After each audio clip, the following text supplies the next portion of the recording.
Walk into a senator's office with a duffel bag full of cash, place it on the desk, ask for a favor. You go to jail. That is bribery. Now, walk into a prestigious university with a check for $10 million. Hand it to the dean, ask for a new department to be built. They shake your hand. They name a building after you. They call you a philanthropist. But here's the terrifying part. The bag of cash only buys a vote. The donation buys reality itself. It buys the textbooks your children read. It buys the experts on your news screen. It buys the science used to write the laws. We are looking at a $1 trillion monopoly. It is run by 12 massive foundations. It operates through 50 elite universities. And you are the product they are manufacturing.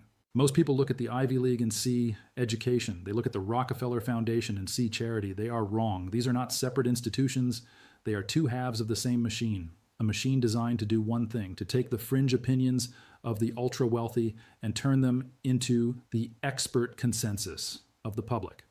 To understand how this machine works, you have to ignore the brochures. You have to ignore the graduation speeches about changing the world. You have to look at the money. Specifically, you have to look at where the money came from and why it was given in the first place. Because this system was not built to help you. It was built to protect them. Go back to 1910. The landscape of power was shifting. The most hated men in America were not criminals. They were industrialists. John D. Rockefeller, Andrew Carnegie. These men owned the oil. They owned the steel. They owned the railroads. To the average worker, they were monsters. They crushed unions. They monopolized markets. They had more money than the United States government. But they had a problem. The government was sharpening its knives. Congress was preparing new estate taxes. They were preparing antitrust laws. The goal was simple: break up the dynasties, shatter the fortunes the moment these men died. Rockefeller and Carnegie were facing extinction. If they did nothing, their empires would be taxed into oblivion. They needed a way to keep control of their wealth forever, and they needed a way to stop the public from hating them. They found the solution in a radical idea from an advisor named Fred Gates. Gates told Rockefeller to stop hoarding money. He said to give it away, all of it. But there was a catch, a loophole. He wouldn't give it to the poor. He wouldn't give it to the government. He would give it to a trust that has controlled. This was the birth of the modern foundation. On paper, it was a charity.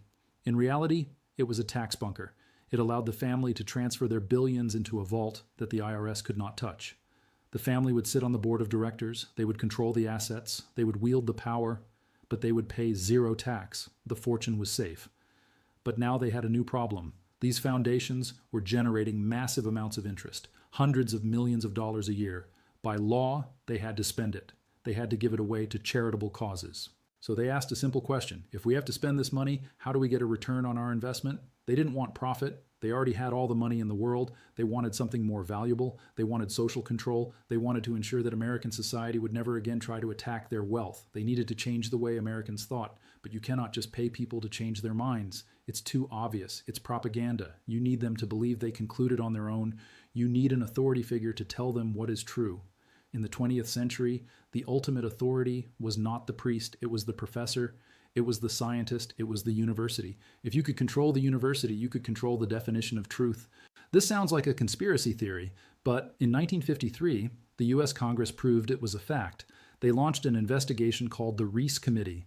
They demanded to see the meeting minutes of the Big Three, the Rockefeller Foundation, the Ford Foundation, and the Carnegie Endowment.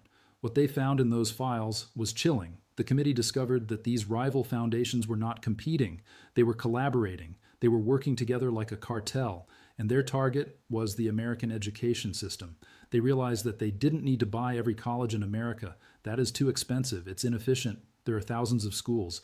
But the academic world is a hierarchy. It's a pyramid. At the top of the pyramid, you have a tiny group of elites. The Big 50, Harvard, Yale, Princeton, Columbia, Chicago. These schools are the head of the body. They train the professors who teach at the smaller schools. They write the textbooks used by the community colleges. They set the standards. If Harvard creates a new department for a specific type of economics, every state college does the same thing 5 years later. If Yale decides that a certain historical event is important, that event ends up in every high school history book in the country. The foundations realized they only had to capture the top 50. If they captured the head, the body would follow. So they opened the floodgates. They poured billions of dollars into these specific universities. But this wasn't a gift, it was a purchase.